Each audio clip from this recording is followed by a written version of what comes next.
Good thing, not way out in the middle. It's just cheaper for them to do it, obviously, to have the pad closer to the road. Next slide.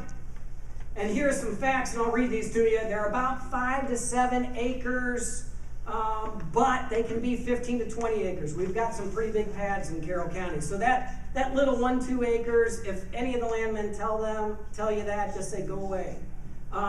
Hilly terrain, they tend to be table-topped, which is kind of like mountaintop removal, but on a small scale, where they move off the hill and fill in the valley a little bit to create flat. In Carroll County, there is no flat, so everything is table-topped.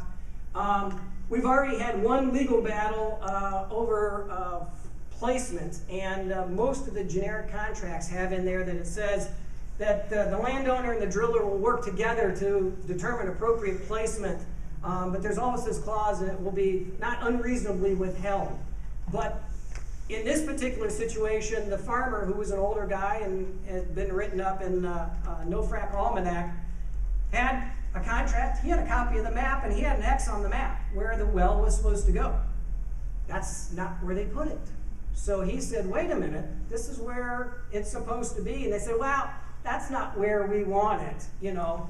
The problem was, in the middle of this field, his best field, they put it way out in the middle, so essentially he lost more than 25 acres of use on that.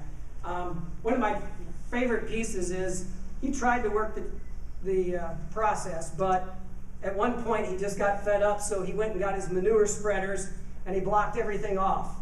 And he said, you can come on here when you have the sheriff with you. And oh, by the way, I already called him, so we'll be talking. They did end up in court. It was resolved in court. Usually the industry throws a little bit of money at it and says, does that smooth it over? And it does.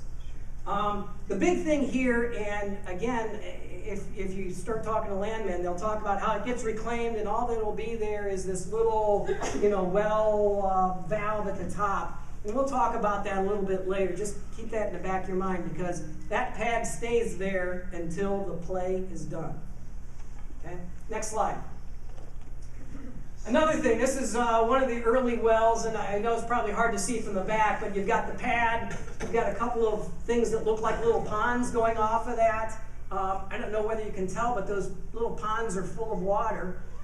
Those are the overflow ponds in case anything goes wrong on the well pad.